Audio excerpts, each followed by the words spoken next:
Hi. വീട് automation ചെയ്യുമ്പോൾ ഇത് എത്ര കാലം വീട് നിൽക്കും എന്നുള്ളൊരു ചോദ്യം ഒരുപാട് ക്ലയൻസിൻ്റെ അടുത്ത് നമുക്ക് വരുന്നതാണ്. നമ്മളുടെ സോഷ്യൽ മീഡിയ പേജുകളിൽ ഇൻബോക്സിൽ വരുന്ന മെയിനായിട്ട് വരുന്നൊരു ചോദ്യമാണിത്. ഇതിനുള്ള ഉത്തരം ഞാൻ പറഞ്ഞു മടുത്തു. ഇനി നമുക്ക് ഞാൻ ചെയ്യാൻ ഉദ്ദേശിക്കുന്നത് നമ്മൾ തന്നെ 10-12 കൊല്ലമായിട്ട് നമ്മൾ ചെയ്ത ഒരുപാട് ക്ലയൻസിൻ്റെ വീടുകളിൽ അവരുടെ ഒരു എക്സ്പീരിയൻസ് നമുക്ക് ചോദിച്ച് മനസ്സിലാക്കാം എന്നുള്ളതാണ്.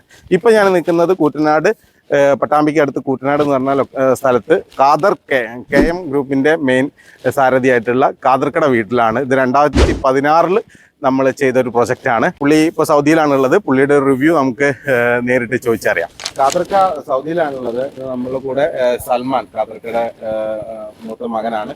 പുള്ളിയോട് തന്നെ നമ്മളുടെ ഒരു കറക്റ്റ് ഈ 9 years ആയിട്ട് ഈ ഓട്ടോമേഷൻ ചെയ്തതിൻ്റെയും മോറോവർ ഞങ്ങളിത് ചെയ്തതിന്റെയും എന്താണ് എക്സ്പീരിയൻസ് എന്നുള്ളത് ചോദിച്ചറിയാം. നമ്മള് ഇതിപ്പോ 9 വർഷം ഇത് ചെയ്തിട്ട്, അപ്പോ നമ്മളെ എക്സ്പീരിയൻസ് പറഞ്ഞു കഴിഞ്ഞാല് നല്ല എക്സ്പീരിയൻസ് ആയിരുന്നു. കാരണം നമ്മള് കാലകാലമായിട്ട് അധികം കംപ്ലൈന്റ്സ് ഇതൊന്നും വന്നിട്ടില്ല നമുക്ക് ഇതായിട്ട്. പിന്നെ വന്ന 2 കംപ്ലൈന്റ്സ് എന്ന് പറഞ്ഞു കഴിഞ്ഞാല് അത് ഓൾറെഡി ഈ മഴയുടെയും അതിന്റെ ഒക്കെ ഒരു ഇത് വന്നതിന്റെ ഒരു നായ കടിച്ചു, പിന്നെ ഒരു മരം വീണിരുന്നു, പിന്നെ അങ്ങനത്തെ ഓരോ പ്രശ്നങ്ങൾ അല്ലാണ്ട് വേറെ പ്രശ്നങ്ങളും. പിന്നെ ഇങ്ങനെ കറക്റ്റ് ടൈമില് ജിത്തുബായി വന്നോണ്ട്, പിന്നെ നമ്മളെ ജിത്തുബായി ഉള്ളതുകൊണ്ട് കാര്യങ്ങൾ ഉഷാറായിട്ട് നടന്ന്, പിന്നെ ടൈമിൽ വരണോണ്ടും എന്തായാലും ഐ എം ഹാപ്പി വിത്ത് പ്രാക്കോ.